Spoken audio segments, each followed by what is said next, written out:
Les musées participatifs, pour qui, pourquoi, comment? Toutes les questions que vous vous posez sur la participation des publics dans la conception des expos trouvent leur réponse ici et maintenant dans ce nouvel épisode de Sans réserve, le podcast du Quai des Savoirs.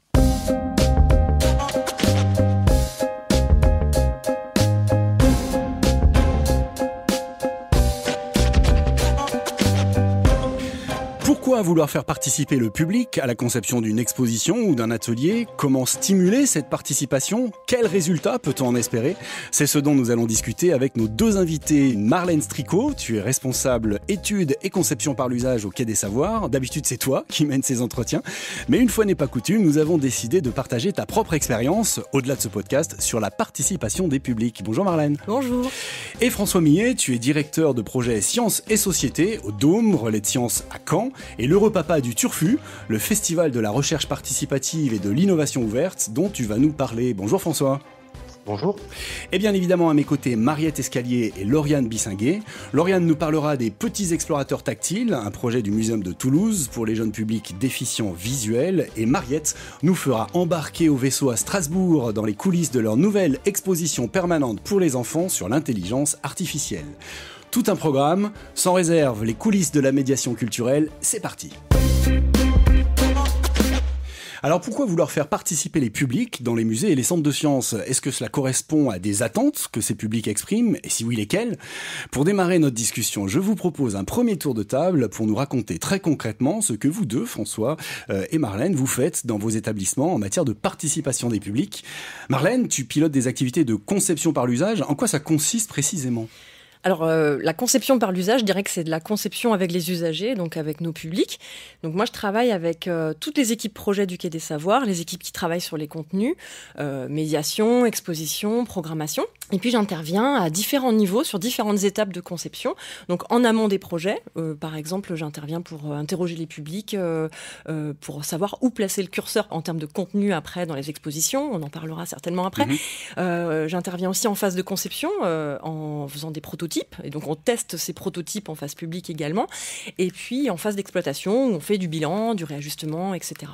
D'accord, donc un petit peu pendant tout le process de développement, donc conception par l'usage, on parle de quel usage ? Tous les usages, en fait, je vais donner des exemples très concrets, je pense que ça parle mieux. Tout à l'heure, je disais, c'est intéressant de savoir où placer le curseur. Sur notre future expo qui va porter sur l'intelligence artificielle, j'ai travaillé avec l'équipe de conception qui, il y a plusieurs mois, se disait on va concevoir une expo qui va déconstruire les représentations que les publics ont de l'intelligence artificielle. Moi, j'arrive et je propose à l'équipe d'aller peut-être interroger nos publics déjà pour savoir quelles sont réellement leurs représentations et ne pas se tromper en fait sur ce qu'on va aborder dans l'exposition. Je voudrais donner la parole aussi à François, donc qui nous rejoint depuis Caen. Donc toi, tu es l'initiateur et le pilote du Turfu Festival. C'est un événement qui est basé sur la participation des publics, justement. Donc concrètement, c'est quoi un festival de participation de public? C'est un festival du post-it? Alors effectivement, il y a pas mal de post-it parce que ça reste un outil qui est assez pratique pour permettre aux gens de dire, de poser, d'assembler des choses.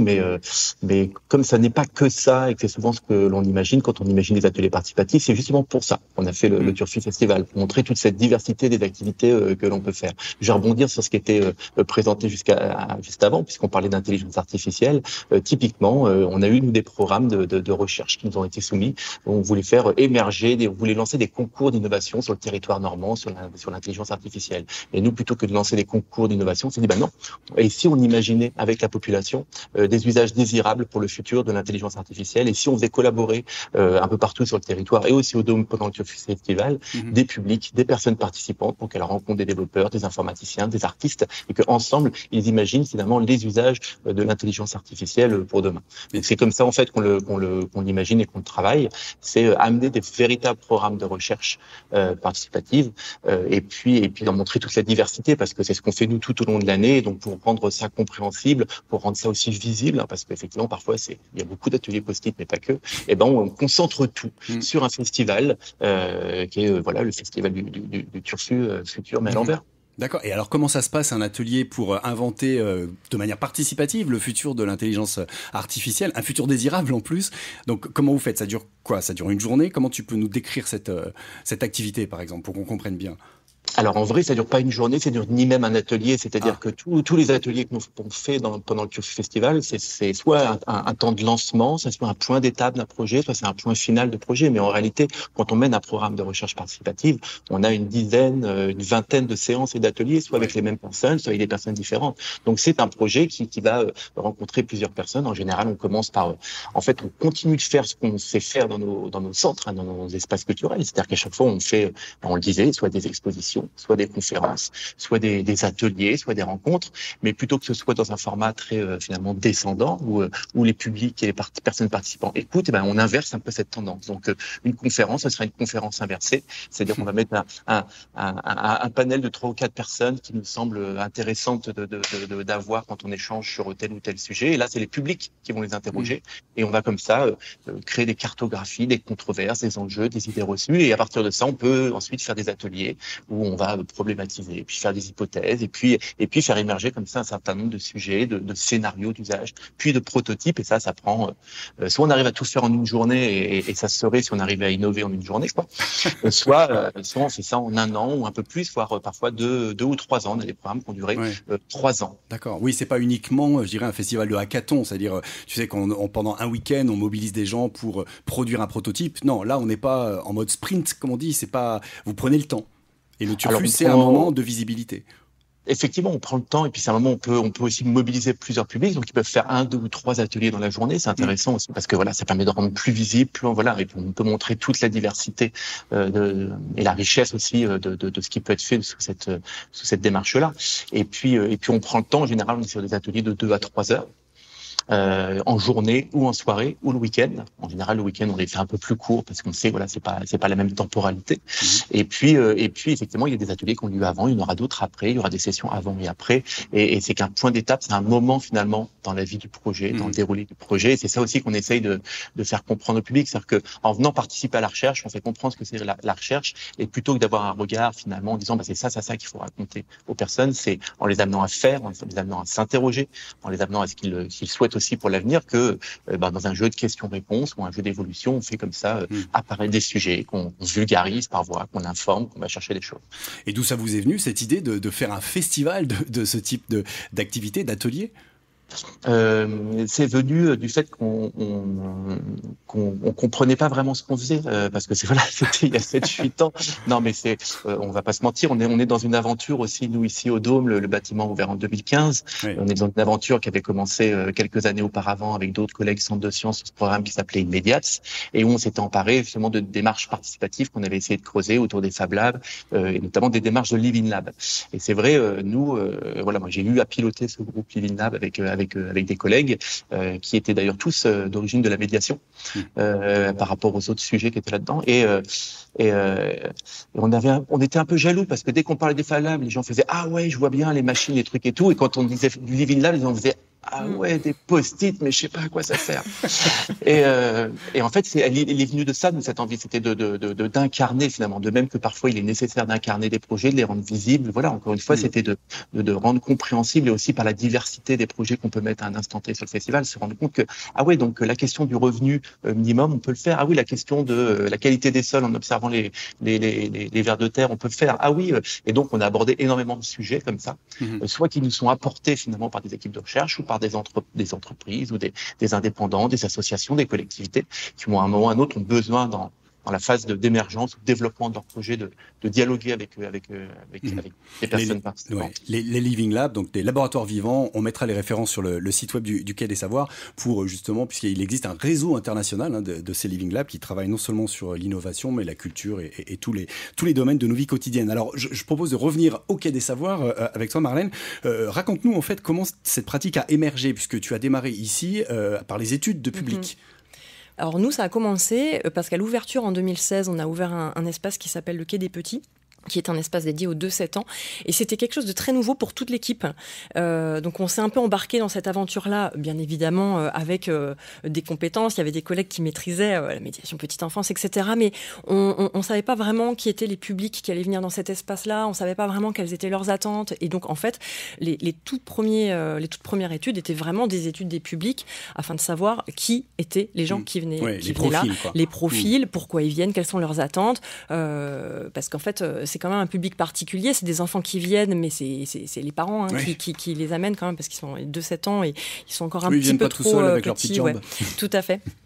Et voilà, et on a eu des résultats très satisfaisants qui nous ont permis aussi d'ajuster la programmation future de cet espace-là. Dès le début, en fait, il y avait cette volonté de pouvoir le concevoir par l'usage avec les publics. Dès le début. Alors, on n'utilisait pas ce terme-là.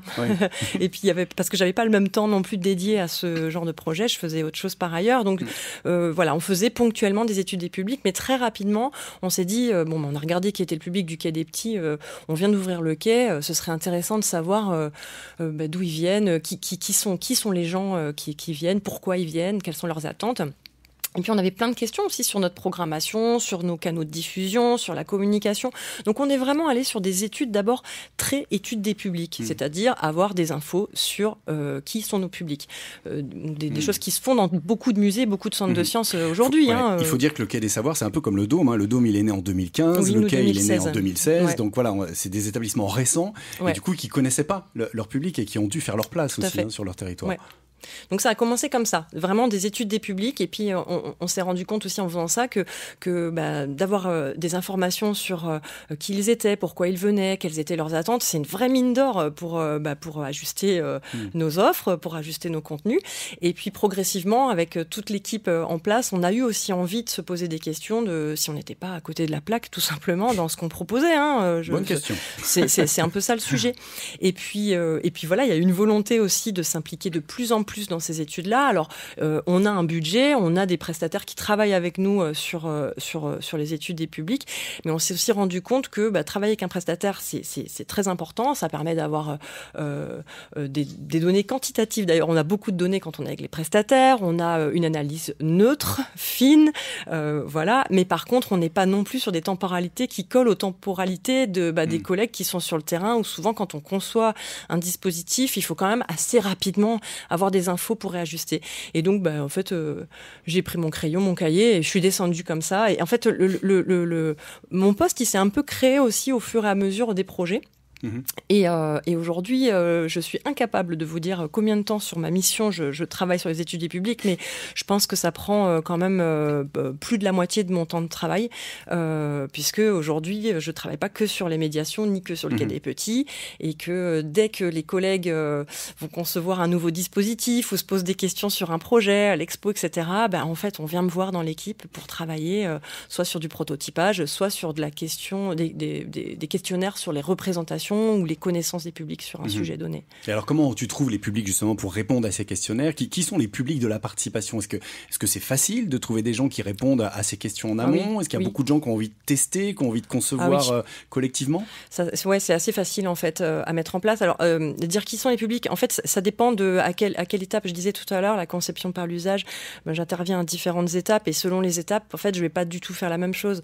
Quand on est sur des questions de représentation ou de pratique, de savoir par exemple, on travaille sur la conception de jeux de société aussi. Est-ce que ces jeux-là sont adaptés aux pratiques qu'ont réellement les jeunes, parce que c'est le public cible de ce jeu. Il faut aller chercher des jeunes, donc on va aller interroger les publics, on va faire des questionnaires. Moi, j'ai vraiment une préférence pour le face-à-face.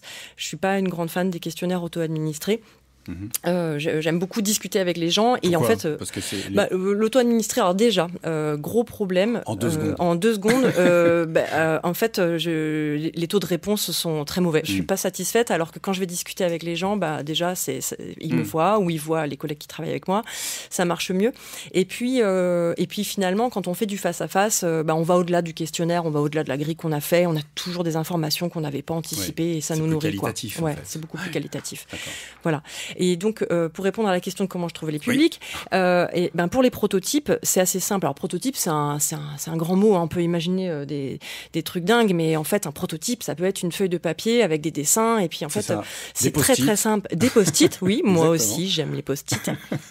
Et les prototypes, en fait, on va se poser avec les collègues dans le hall du Quai des Savoirs, donc là où passent nos publics, où ils déambulent, ils sortent de l'expo, ils vont dans l'expo, ils vont au Quai des Petits, etc. Et en fait, le test, le prototypage est vraiment identifié comme étant une animation proposée, déjà. Donc ça, c'est une première info. Donc ils viennent, j'ai vu de la lumière, je vais voir qu'est-ce qui se passe ici. Et puis en fait, à partir du moment où nous, on est complètement transparent, on leur dit, en plus d'ailleurs c'est souvent affiché, venez tester le futur jeu en lien avec la future expo, ou venez tester le futur dispositif multimédia, etc. Les gens sont très très très preneurs en fait, ils sont très intéressés. À la fois ça les motive parce que c'est une animation, ils ont un temps d'échange avec des animateurs, et en même temps du coup ça leur donne des infos sur la future programmation, et souvent ils sont très friands de ça. Et du côté de Caen, alors du Turfu Festival, qui sont les publics qui viennent participer à vos ateliers? Alors juste avant de te donner la parole, François, je voudrais qu'on écoute cet extrait d'une vidéo qu'on trouve sur la page Facebook du festival. Le Turfu Festival, c'est dans quelques semaines. Du coup, on est parti à la fac demander aux étudiants s'ils connaissent l'événement. Je connais pas du tout. Absolument pas. Oui. Le Turfu Festival, c'est un événement pour s'interroger, explorer et concevoir le monde de demain. C'est 5 jours où se déroulent des ateliers, des rencontres avec des chercheurs, des professionnels pour parler d'alimentation, de santé, de biodiversité, d'IA et beaucoup d'autres sujets passionnants. Ça se passe du 11 au 15 avril. Vous venez ? D'accord, ouais, donc c'est bientôt quand même. J'essaierai de passer, faire un petit coucou. Bon, alors j'espère que cet étudiant est passé faire son petit coucou. Et donc c'est un festival pour étudiants. Il se trouve que effectivement ça fait partie des publics qu'on a. Nous, le Dôme, un des publics auxquels on souhaite s'adresser en priorité, c'est la question des 15-25 ans. En fait, c'est aussi ces personnes qu'on retrouve parce qu'ils sont pas amenés par leurs profs ou leurs parents dans les espaces culturels. Ils sont pas obligés de venir. Ils sont pas obligés de venir, et puis après ils reviennent, mais parce qu'ils ont un boulot et puis qu'ils ont compris. Et pourtant, entre 15 et 25 ans, on sait que c'est le moment où l'adulte qu'on va être se construit politiquement, professionnellement, sexuellement. Enfin voilà, tous les thèmes, c'est à ce moment-là que ça se passe, et nous, c'était un des publics auxquels on souhaite s'adresser en priorité. Donc, il se trouve que cette année, en plus, on était en partenariat. Voilà, l'université de Caen s'associe fortement, donc on a eu un focus sur ces étudiants. C'est la première année, je crois. Tout à fait. Jusqu'à présent, voilà, c'était les 6 précédentes éditions. On était, voilà, c'est un festival qui est en partie autofinancé. Et là, l'université, dans le cadre de l'approche et du label Science avec et pour la société, rejoint le Turfu Festival et a pu mettre pas mal de ses équipes aussi de recherche dans le festival et accueillir aussi une partie des ateliers. C'est assez génial parce que vous avez à la fois l'université de Caen et puis Métal Hurlant comme partenaire. C'est ça, et puis une agence de stratégie marketing digital. Oui, voilà. C'est ça. Mais et pourquoi? Enfin, nous c'est la base. Alors je peux revenir là-dessus. Effectivement, c'est que nous, le Dôme, il existe depuis 2015, et jusqu'avant, le Relais de Science, la structure qui pilote le Dôme et qui l'a créé, elle existe depuis 1998. Donc, c'est-à-dire que pendant cette vingtaine d'années, on n'a pas eu de lieu. On n'avait pas de lieu, on n'avait pas de salle d'expo. Les quelques expos qu'on a fait, on les a fait en mode itinérance dans des conteneurs de poids lourds. Et en fait, toute la base de notre travail consiste à travailler en partenariat en fait avec les acteurs du territoire et de la Normandie. Et c'est vrai que l'acceptation du terme de médiation qu'on utilise dans nos métiers, médiation scientifique, médiation culturelle et autres, nous, elle a jamais été. Et c'est vrai que moi, depuis j'y suis, ça fait plus d'une vingtaine d'années maintenant, puis j'y suis arrivé en 2001.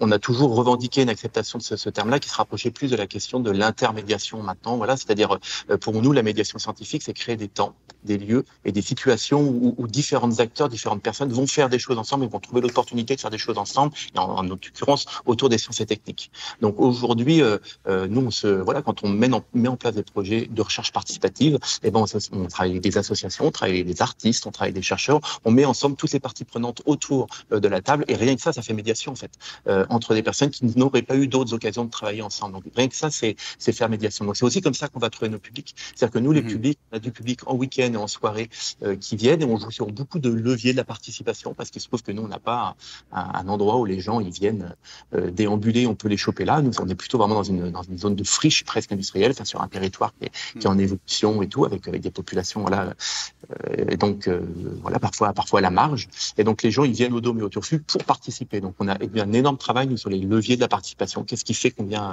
participer? Un gros boulot de recherche là-dessus. Alors qu'est-ce qui fait justement, parce que ça c'est une des questions qu'on se pose beaucoup, comment on fait participer les gens? Qu'est-ce qui fait qu'ils participent? Qu'est-ce qu'ils y gagnent en fait, ces publics? C'est ça, il faut qu'ils en retirent une part. Ouais. Et donc, il faut s'interroger sur la part qu'on va en retirer. Est-ce que c'est une part de formation? Est-ce que c'est une part de valorisation? Est-ce qu'ils vont être rétribués? Est-ce qu'ils vont rentrer en réseau? Est-ce qu'ils vont se divertir? Donc, nous, on a structuré comme ça un certain nombre de leviers, qu'on conçoit nos formats. On n'est pas en train de se dire on fait un truc super et après on fait de la com. On se dit non, on le conçoit pour que pour que les publics aient quelque chose à en retirer. Et encore une fois, nous, tous nos formats, ce sont des formats participatifs. On n'a pas de format non participatif, en fait. Donc, ils savent, les personnes qui viennent au Dôme savent qu'elles viennent pour participer. Et ce qui a été un changement, parce que c'est difficile de dire, même à des partenaires et autres, de dire, bon, on va pas faire 300 000 visiteurs qui vont venir 1 heure ou 2 heures. On va faire juste 30 000 ou 50 000 personnes, mais qui vont venir faire pendant plusieurs heures, plusieurs jours pour certains, et sur plusieurs mois pour certains aussi, participer à ce genre de choses. Donc voilà comment on mobilise, on se met en partenariat avec des associations, on se met en partenariat avec des acteurs de l'insertion, avec l'éducation, avec des filières étudiantes, et comme ça on arrive à structurer, faire venir des Et combien de participants cette année au Turfu Festival? Ça vient de se dérouler, hein, c'était au mois d'avril, donc c'était au début de l'année. Combien de participants? Oui, on a eu 2000 participations sur les ateliers, donc on a eu à peu près une centaine de sessions d'ateliers. Ah oui. Et voilà, donc ça fait une vingtaine en moyenne, entre 15 et 20 participations par session. Et comment vous trouvez vos sujets? Alors, qui passe la commande quelque part, puisque finalement, vous êtes en train de les faire travailler le public ou participer le public pour innover, tu l'as dit tout à l'heure, hein, faire de la recherche participative, faire de l'innovation, pourquoi pas économique ou industrielle, monter des projets culturels, artistiques, associatifs. Qui passe les commandes? C'est vous qui décidez des sujets ou comment ça se passe? Alors ça se passe de 3 façons. Soit on rencontre des personnes qui ont un projet et on leur dit mais en fait il faudrait que vous fassiez un programme de recherche, une innovation participative, qui est un peu ce que j'expliquais tout à l'heure sur l'intelligence artificielle. On vient nous voir en nous disant on pourrait pas faire une résidence d'artiste au Fab Lab, et nous on va dire non, on va plutôt faire une résidence avec des citoyens et la population. Donc là, c'est vous qui incitez, c'est vous qui stimulez. Donc il y a des gens qui ont une envie, un porteur, voilà, puis c'est plutôt les collectivités, les associations, ou alors c'est des chercheurs qui viennent en disant on voudrait faire une expo pour tester des choses. Alors on va dire et pourquoi c'est une expo pour tester des choses, et si votre thème de recherche et autres. Donc là on fait émerger le sujet avec les partenaires, soit il y a des programmes de recherche, et dans ces programmes de recherche il y a un work package, une composante où il y a valoriser, discussion, parfois c'est le terme acceptabilité sociale, et nous on dit faisons un volet recherche participative, posons ensemble une problématique, et sinon les troisième façon c'est nous on dit mais ce sujet-là faut qu'on le traite parce qu'il est là, il est d'actualité, on essaie de trouver des gens, des partenaires, de le lancer, soit le projet il continue après, soit il continue pas, mais surtout à chaque fois qu'on le fait, on informe les gens effectivement de qui passe commande,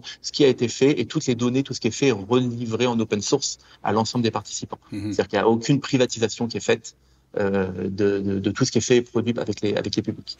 Alors des produits ou des services qui prennent mieux en compte les attentes et les pratiques des usagers, c'est donc ce qu'on peut espérer de ces démarches participatives.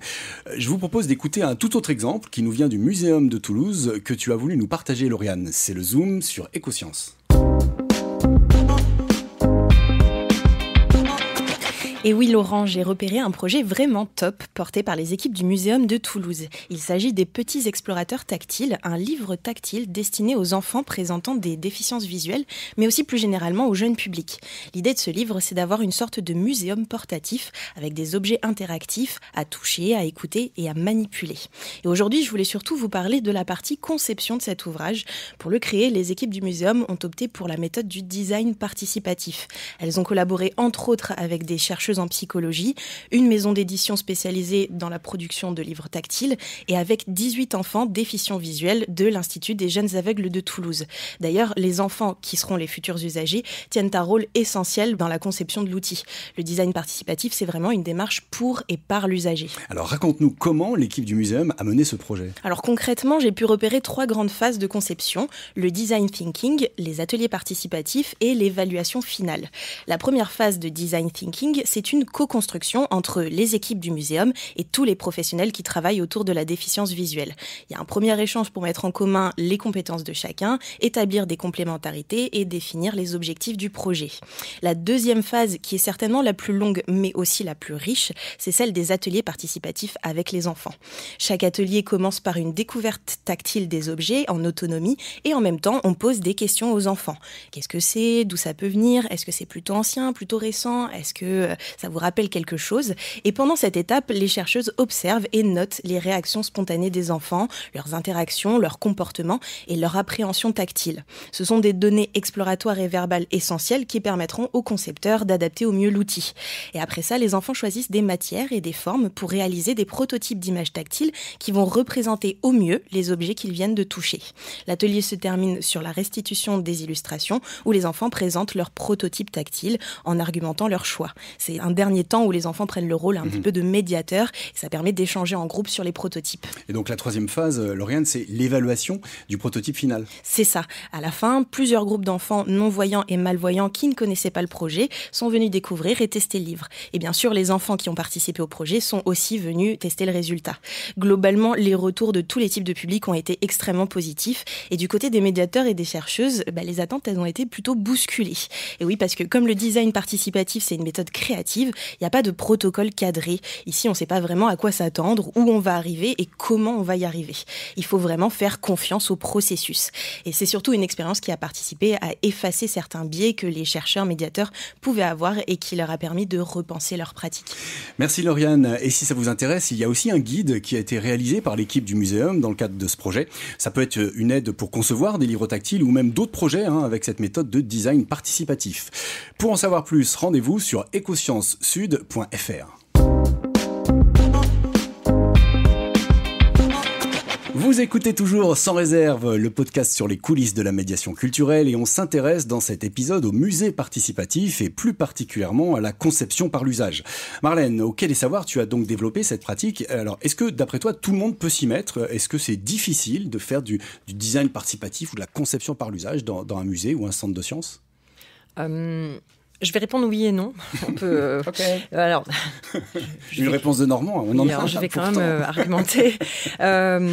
Oui, je pense qu'il y a quand même des méthodes assez simples à mettre en place, notamment sur ce que je disais tout à l'heure, les questionnements en amont, aller discuter avec les publics, savoir ce qu'ils aiment, savoir ce qu'ils aimeraient avoir comme contenu, comme thématique, comme format, comme type de dispositif, etc. Tout ça, c'est des choses qu'on peut faire assez facilement.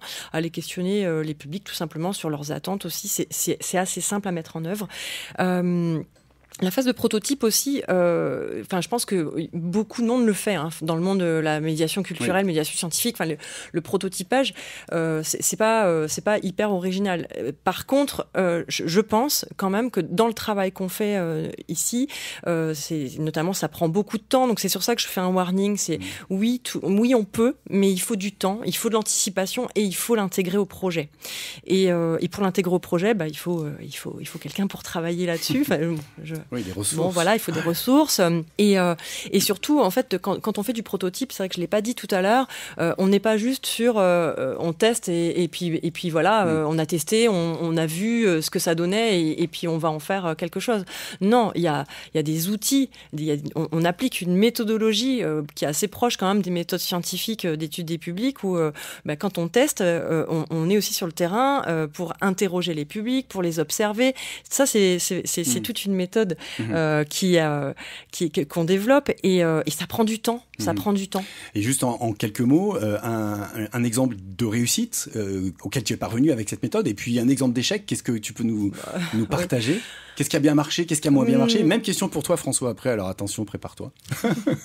Je pense que, alors, je sais pas si c'est pas un peu hors sujet par rapport à tes attentes dans ta question, mais pour moi, ce qui est une réussite, c'est le fait qu'aujourd'hui, donc 7 ans après l'ouverture du Quai des Savoirs, on a vraiment une culture de l'étude, une culture de l'éval dans l'équipe. C'est-à-dire que, en fait, je ne travaille pas seule sur ces questions-là, que l'équipe de médiation va spontanément venir me voir en me disant, on a envie de faire ça, on a envie de le tester. Est-ce que tu peux nous donner un coup de pouce ? On va le faire nous-mêmes. Il y a aussi le fait qu'ils se saisissent des outils que j'ai développés. Je pense que ça, c'est quand même une réussite parce que je parle de la question du temps. Ça prend beaucoup de temps, ce travail-là. Et en fait, le fait que mes collègues se saisissent aussi des outils développés, quelque part, ça me fait gagner du temps. Ça fait gagner du temps aux collègues parce qu'ils n'attendent pas que je sois dispo, etc. Je pense vraiment cette culture de l'étude qu'il y a au sein de l'équipe. Je parle de l'équipe de médiation parce que je fais partie de cette équipe-là et historiquement, on a commencé ce travail de conception par l'usage avec la médiation. Là, depuis un an, on travaille avec l'équipe d'Expo, donc c'est aussi quelque chose qui est en train de se mettre en place et on travaille aussi avec l'équipe de programmation et je pense que c'est ça la réussite. Et l'échec ? Alors, les échecs, il y en a eu, il y en aura certainement encore, mais en fait... C'est pas grave, l'échec, il faut non, rappeler, alors ça c'est sûr, c'est pas grave. Tout à l'heure, je parlais des questionnaires auto-administrés, typiquement mettre en place une enquête et puis se dire on va passer par nos réseaux sociaux, par notre newsletter, on va balancer des questionnaires. Alors déjà, on a très peu de réponses, donc je peux rien en faire. Après, sur les échecs, je vais donner un échec qui du coup est un conseil aussi pour les personnes qui nous écoutent. c'est que si on passe pas les bonnes questions, en fait, si on réfléchit pas en amont au type de réponse qu'on veut avoir, quel est vraiment notre problème ? Qu'est-ce qu'on veut interroger ? Si on pose des questions trop bateaux, là, je suis vraiment pas sur les observations, prototypes et tout. Je parle vraiment de questionnaires très classiques. Je peux vous en donner une d'ailleurs que à chaque fois je la retrouve quand je discute avec des collègues. C'est de savoir est-ce que ça vous a plu ? Oui, à 98%. À 98, 95%. Enfin, ça se voit les gens partout. sont gentils. On va nous répondre oui. En fait, on va toujours nous répondre oui. Donc, oui. En fait, pour moi, aller poser la question sur une note de 1 à 5, est-ce que vous pourriez évaluer cette expo ou ce dispositif, ou est-ce que vous êtes content ou pas ? Pour moi, ça n'a pas d'intérêt. Attention, parce que il va y avoir des levées de boucliers. Je dis pas que ça n'a pas d'intérêt de poser cette question-là quand on fait des enquêtes plus larges, des études des publics, où on a besoin de bilanter aussi sur est-ce que ça s'est bien passé ou pas. Mais en conception par l'usage, ce genre de questions, ça n'a aucun intérêt. Voilà. Sur la question du 1 à 5, si on pose cette question-là au public, déjà pour quelqu'un, un 4 sera très très bien et pour un autre, un 3 sera très très bien. Enfin, ça ne sert à rien. Donc voilà, se poser les bonnes questions. Merci.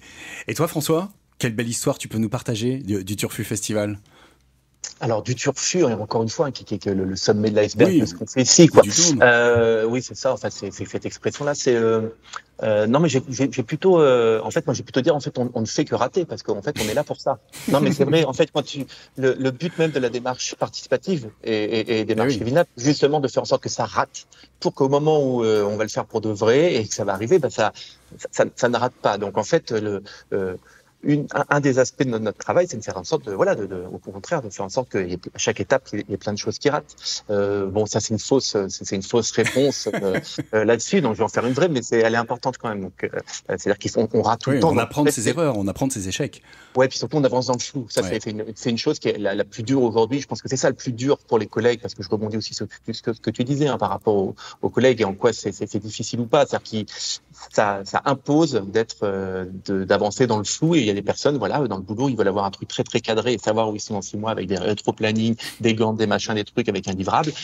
Les démarches participatives, faut dire, et en fait, on pensait qu'on allait faire une expo, mais tu sais quoi, on va faire en fait un spectacle de ruches.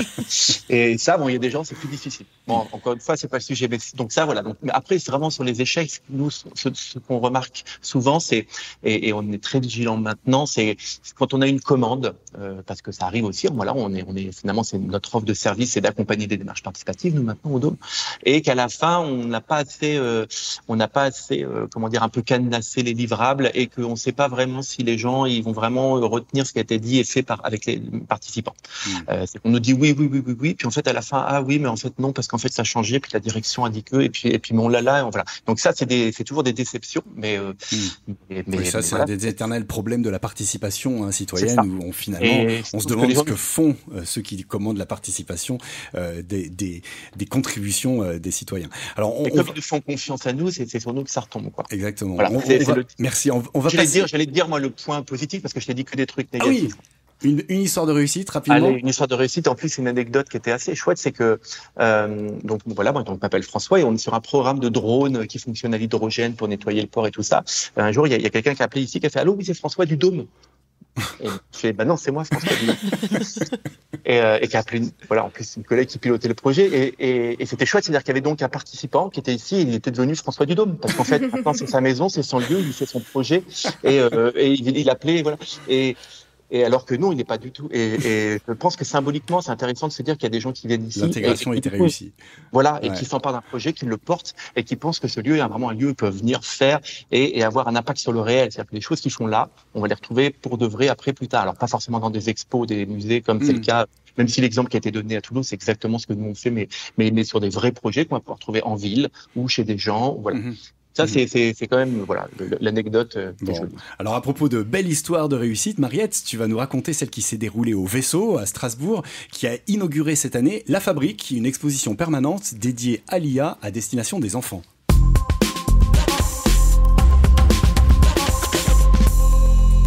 IA et enfants, pas facile à traiter, et comme thème et comme public, l'IA cristallisant pas mal d'interrogations à l'heure actuelle, et qui plus est à destination de ce public donc si spécifique. Alors comment on fait pour mettre en place tout ça ? Eh bien, on fait appel notamment au design fiction. Alors, le design fiction, c'est une pratique qui consiste à créer des objets prototypes de futurs possibles pour partager et mettre en débat des visions de l'avenir. Tout à fait, Laurent. Quoi de mieux que cette méthode donc pour faire appel à nos imaginaires, pour explorer nos représentations de l'IA? Alors, le vaisseau a fait appel au Bureau des Possibles. Le Bureau des Possibles, c'est une agence spécialisée en innovation collaborative qui a été fondée par Yves Armel-Martin, que tu as rencontré. Tout à fait. Donc, ils ont été chargés de l'AMO global, en fait, de réaliser le cahier des charges de l'exposition, mais également de la réalisation d'un dispositif autour des évolutions possibles de l'IA. L'idée de ce dispositif, c'était de créer un jeu, donc pour cette exposition, autour des usages de l'IA en naviguant dans le temps et de matérialiser ainsi des évolutions des usages entre ce qui existe déjà et ce qui pourrait exister. Et grâce à la méthode du design fiction, eh bien, ça a permis de se rendre compte de la compréhension et de la représentation donc, de l'IA pour les enfants, du vocabulaire qu'ils utilisaient, des définitions qu'ils en avaient, pour ensuite mieux affiner donc, les contenus qui seraient développés dans l'exposition et la manip. Alors, ils ont fait comment concrètement? Ils ont utilisé ChatGPT? Eh bien non, pas cette fois-ci, on le voit partout, mais pas là. Non, ils ont mis en place en fait, des ateliers créatifs de design fiction, donc avec des enfants, mais aussi avec des adultes partenaires, animés par les médiateurs du vaisseau, qui avaient été formés en amont donc, à la méthode du design fiction. L'atelier a été gamifié pour le rendre ludique, en donnant une mission aux enfants, capturer une IA du futur, en leur attribuant des badges profils et des thèmes d'exploration différents.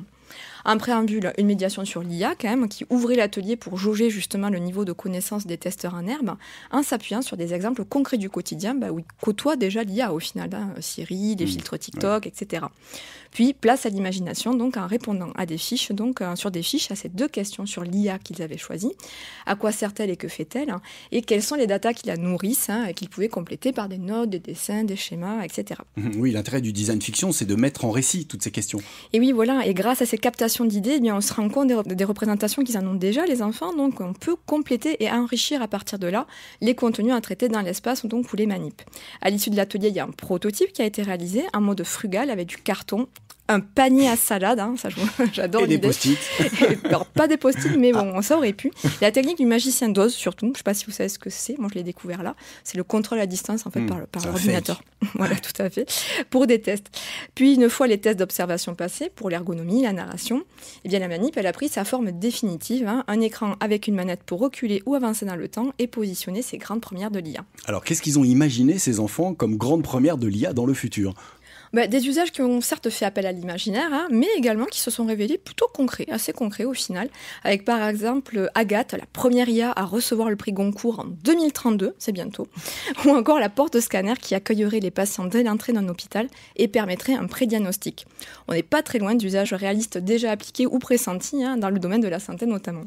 Merci Mariette, et rendez-vous au Vaisseau de Strasbourg pour tester cette manip de La Fabrique, leur nouvelle exposition permanente sur l'IA pour les enfants. Plus d'infos sur www.levaisseau.com.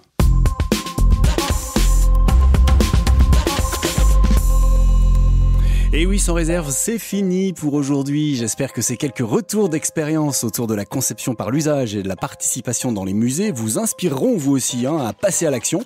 Un grand merci à nos invités, Marlène Stricot et François Millet. Rendez-vous sur le site web du Quai des Savoirs pour retrouver toutes les références partagées dans cet épisode. Et n'hésitez pas à nous contacter, nous suivre, interagir sur LinkedIn, Twitter ou Instagram et en parler autour de vous. Faites du bruit, sans réserve. Une émission préparée et présentée par Laurent Chicoano avec Mariette Escalier et Lauriane Bissinguet. Merci également à notre partenaire Instant Science, à la prise de son Laurent Coudoul, réalisation Arnaud Maisonneuve, une production Quai des Savoirs. Je vous dis à très vite, ou surtout à bientôt Marlène, et surtout restez curieux.